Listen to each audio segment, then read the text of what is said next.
This is how we think of a data analytics function that doesn't have a good data ethics set of principles or charter, right? It's basically built probably not in the best location and not on the best foundation.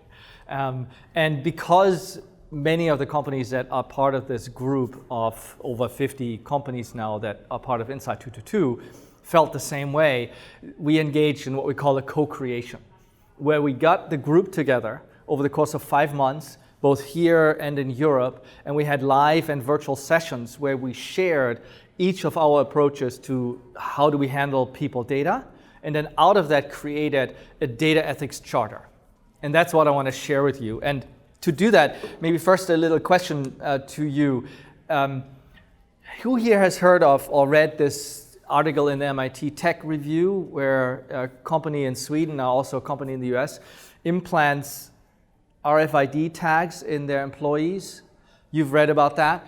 And basically what the employees have is they've implanted in their hand a little tag that they use to open doors, pay for their lunch, go to restricted areas. It's essentially that's what they use it for.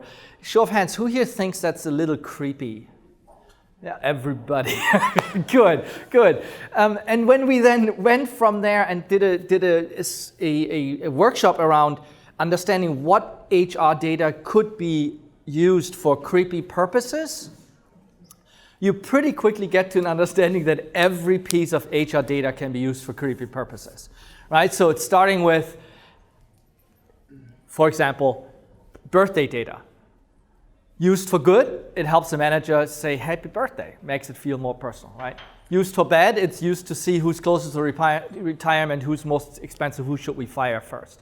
Right? So any piece of HR data has the potential to be used badly. And that's why it's so important that we have principles that not only us in HR know or in HR analytics know, but principles that the broader community is agreeing to and agrees with. And if I could ask our help, no, they just ran away. Can somebody help me close the door? So that would be awesome. Thank you guys. You're fantastic. So that's why we need to have an understanding not just within the HR organization, but we need to have an understanding the broader company by every manager who uses people data, how they should and shouldn't use people data. And it's broader than the legal set of information. You have to understand it in a broader sense of not what can and can't I do with people data, but what should and shouldn't I do with people data, right? And that's the critical question. What should and shouldn't I do? And to come back earlier to this point around trust, it really is all about the trust. Because if you do not have trust by your employees that the data that you have will be used ethically, they will not share data with you that is personal, that is honest. And you need that in order to do good analytics work, right? With all the surveys that we now do, with all the data collection that we now want to draw from employees, we want their input. Without trust, it's not going to work. So how do you create that trust? 3 steps. First, you need a data ethics charter. Secondly, you need a process, a project flow that helps you work ethics in at each stage of the project. And third, you need a governance structure. I'm going to go through all 3 of these. Again, please ask me questions because that's going to be more fun for both of us. First piece is, this was developed with the group together. These are the values behind this. And the group essentially, and this was over 20 companies that were engaged in this co-creation work over the course of 5 months, came back and said, we need to first foster trust, we saw on the previous page, meaning our approach and policies are open and accessible to our stakeholders. We test all of our results and only proceed when we're confident that they're fair and unbiased. Makes sense. Secondly, accountable and responsible. We always work within both the letter and spirit of the law and regulations, always protect the data and insights we find when necessary, ensuring that only those with a need to know have access. Impact-driven. We use the data and statistic techniques to enable better decision-making and to improve life for our workforce, customers, or stakeholders. And then finally, rigorous process. We come to every question with an unbiased and neutral mindset. We're open to critique and adjust and correct our models that account for new information and input. Great. That's at the high level. And we usually don't have many conversations around that. We share that. Everybody in the room is like, great. But then the next step is really the interesting part. So what we then do is we bring together, or our client brings together and says, okay, I want to build a data ethics charter and principles for my company. Who do I need in the room? What you need in a room is you need to have your legal team, you need your data privacy team, you need your central analytics, if you have that, that's helpful, HR, IT, or central IT, and then of course your data analytics team. And if you have a business leader or an HR business partner as well, even better. When you have that group assembled, then what we do is, and what you should do is we go from the general analytics, general charter that you see here, and then we adjust it to become your personal charter. So that's how we do it, right? I'm sharing this because this is working and this is good, but you don't have to use our charter 8 principles that were co-created. You can also use something that you find somewhere else or something that you've created. What's helpful here is that when you have something in place, it's much easier for management or for the team in the room to start from something and to reflect on it rather than trying to come up from scratch with their own data ethics principles. And that's where we basically run then a half-day workshop with that group, and you go from the general to the personalized to the specific for that organization. And obviously I can't share with you the whole thing here, so it's just parts of it. But essentially, this company went from 10 to 8 principles that are now their data ethics principles. Now we have the principles, and the important part of doing this together as a group in your company is that you then have buy-in already from key stakeholders, from the people that you need to transmit it to. So we had a conversation the other day with somebody who said, it's not too hard to do, I just did it. And I was like, yeah, great, who's reading it? Right? If nobody reads it, then it's just a piece of paper. You need to then go and implement it. And how do you implement? And that is what we then do in the project stages. So one of the key lessons learned in the co-creation was, it's not good enough to ask whether or not your data ethics apply at the beginning of the project. Should or shouldn't we do it? You need to do that test of should we do this project also during the project and at the end of the project before you publish anything, right? And so we had discussions, and at first I think the group had 5 stages with these go, no-go components, and then we ended up with essentially simplifying it to 3 stages. But you can basically set it up however you in your company feel comfortable. In your organization, you may have already some kind of project process you can hook into, but that's what the group came up with. And then what you do is, you go evaluate, you come back and rescope when needed. What's interesting there then is how you use that to what you do in each of these moments where you ask the questions. And so in the first stage, it's relatively straightforward. The people analytics team essentially leads it, sometimes with legal together when it's kind of tricky, and with the stakeholder, of course, and asks these 3 questions. Does it comply with the law? Is it within our ethics principles? And then the most interesting one, would we be happy or would we welcome the press to run a story on this project? What if this shows up on the Wall Street Journal front page? Are we comfortable with that? I mean, this in some ways is the most right? It gets you. That's why this question is so powerful. And so then if we can answer yes to all of these 3, that it complies with the law, with the principles, that we're happy to run it, then you go forward. And I think what this last question shows already is one of the important principles which was outcome from the group, which is if this is true, you need to have, of course, the employees buy into that project, right?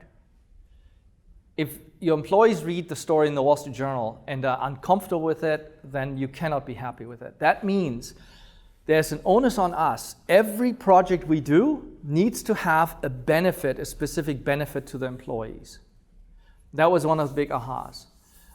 It goes so far as to have one of the companies we worked with basically put into their principles that says every project we'll do will have a specific benefit for the employees.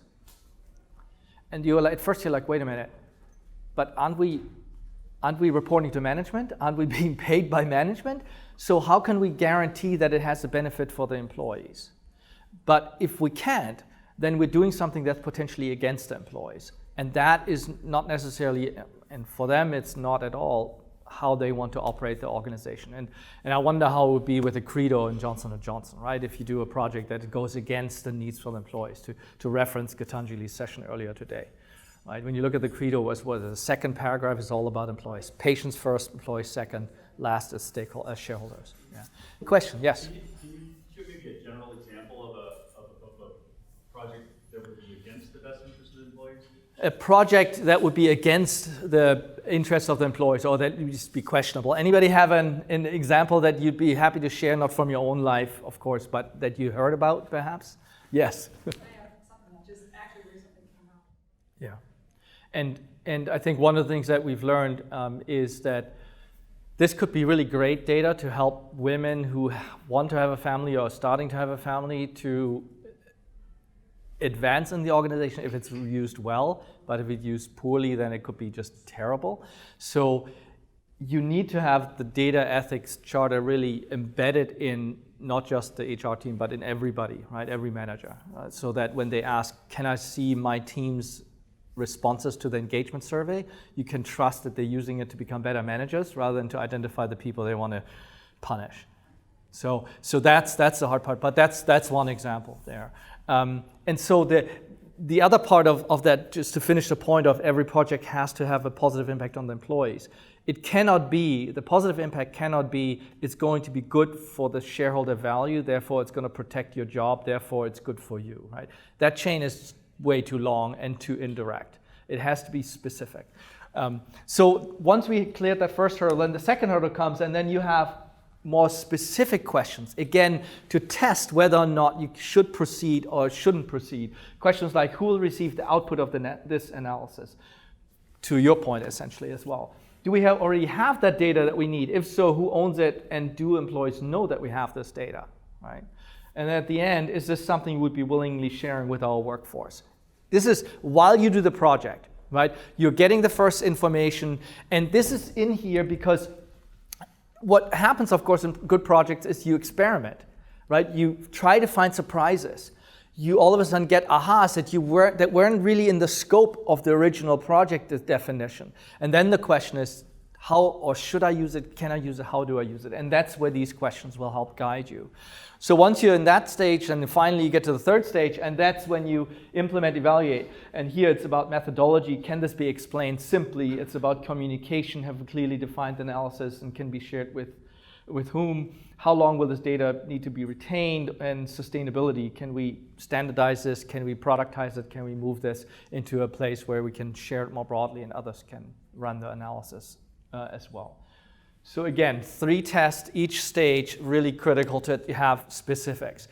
And so do the questions match the customized data ethics charters? Then the link in that we then do in the second stage of the project, right? First we do the workshop to do the personalized data ethics charter, then we go back, and then in stage 2 we run the questions and make sure that they match that special project charter. This typical meeting room that you probably all have in your building, in your headquarters, is just showcasing governance. And this is the next critical piece, is who gets to have a seat at the table when we make these decisions on go, no go, and ask these questions. And what was interesting to us is that there's at least 6 groups of stakeholders that you need to think about. And when we did the co-creation, what we found is that there are actually 27 stakeholders that have a legitimate interest, both inside and outside the organization. We grouped it into these 6. Now, what is interesting again here is that this is a good general starting point. But what you really need to do is you need to think through it. What does it mean at American Eagle, right? Who is that? Or at IKEA, who are the 6 in our group, right?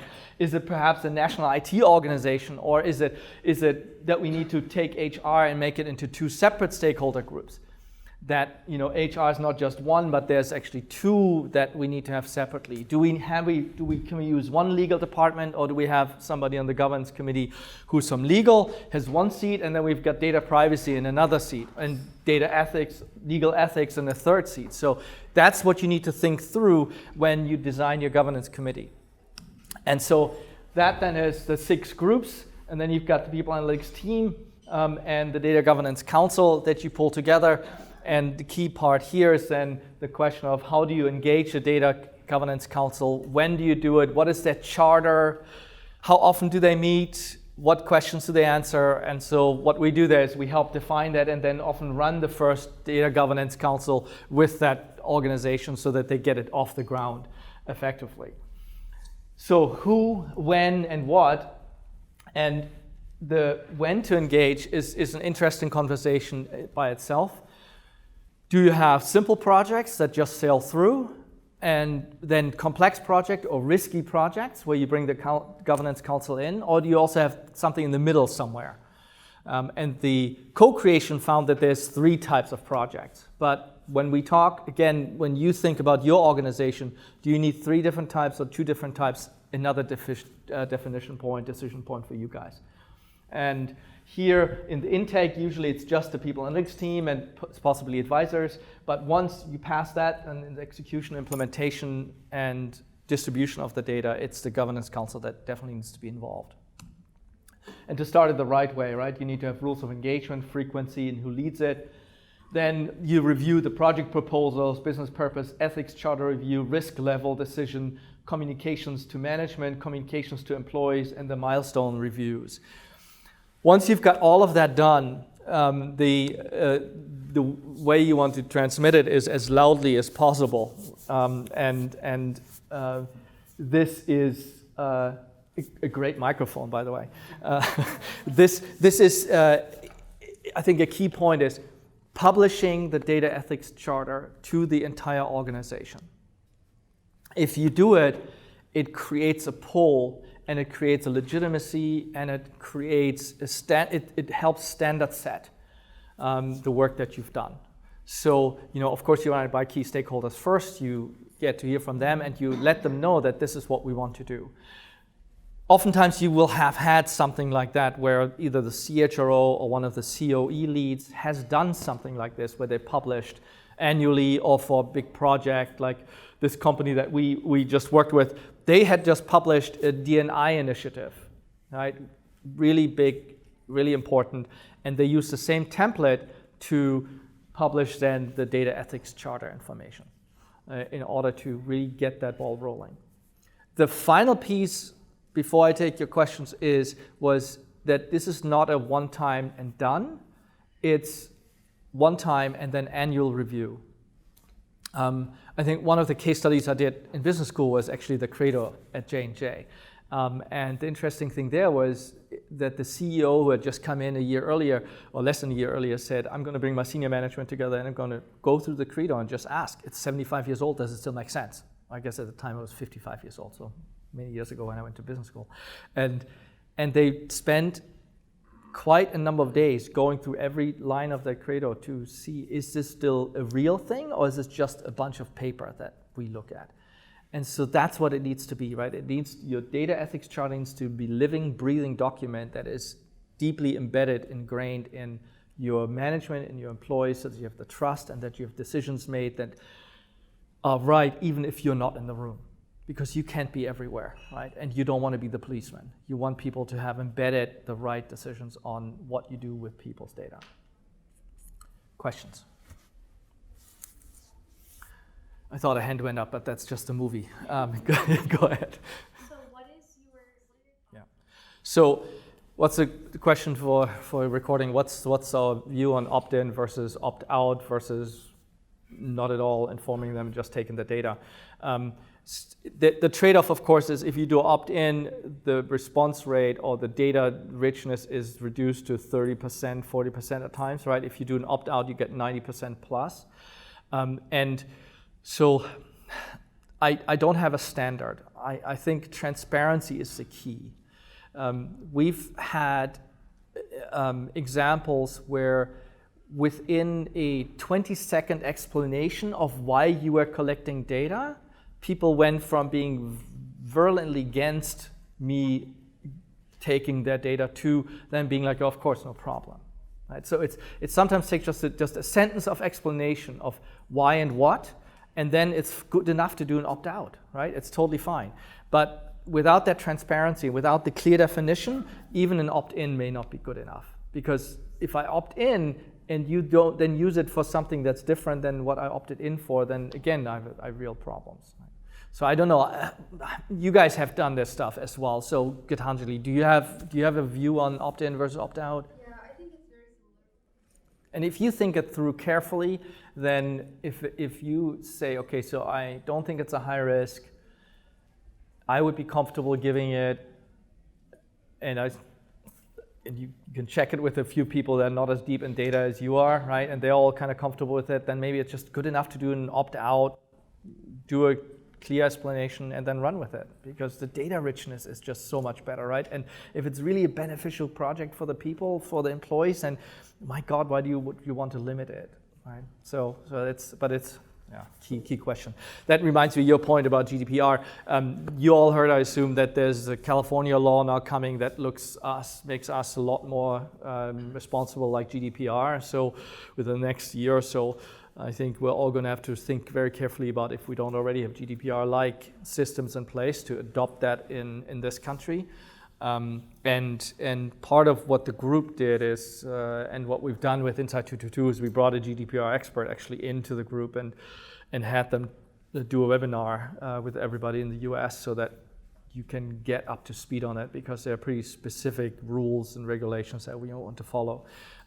Heads up on that, if you haven't started down that journey, I would recommend you do. Other thoughts and questions? Yes, if it doesn't scare you away from it and put your hand in the sand, then I think it's a very good starting point. It can be a little overwhelming when you first look at it. That's the only drawback. But yeah, I think it's a good thing to do it.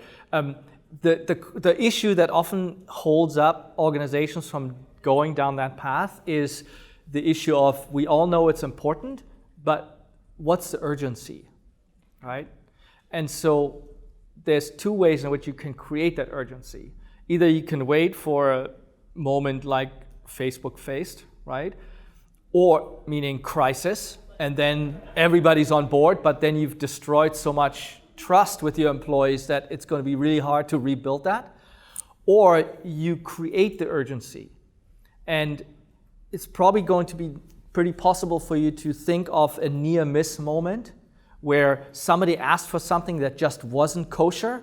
Somebody was doing an analysis that shouldn't have been done, and thank God it didn't get out, and thank God we didn't use it. Capture these stories and tell it to the right people that you need to have to push this. And that way you position it as saying, look, we got really close, but thankfully we didn't cross the line. We need to have something in place that doesn't let this happen again. And then you've got the urgency, because everybody knows how important this is. Everybody's like shakes their head and says, yeah, we should have this, but you need to get them committed to do it. And that's, I think, a really good way to do it. So I've got time for one more question, because I see we're almost out at time. What else can I answer for you? All right, then let me just let you know, if you are interested in more of this, Insight222, of course, is who we work for and work with, and this group of 50 companies, there's a bunch of them in the room. Gitanjali is part of this group as well. Just grab any of them to talk more about us or talk about this, and I'm, of course, here the rest of the day to help answer any questions that you may have. So thanks for joining, and really appreciate it.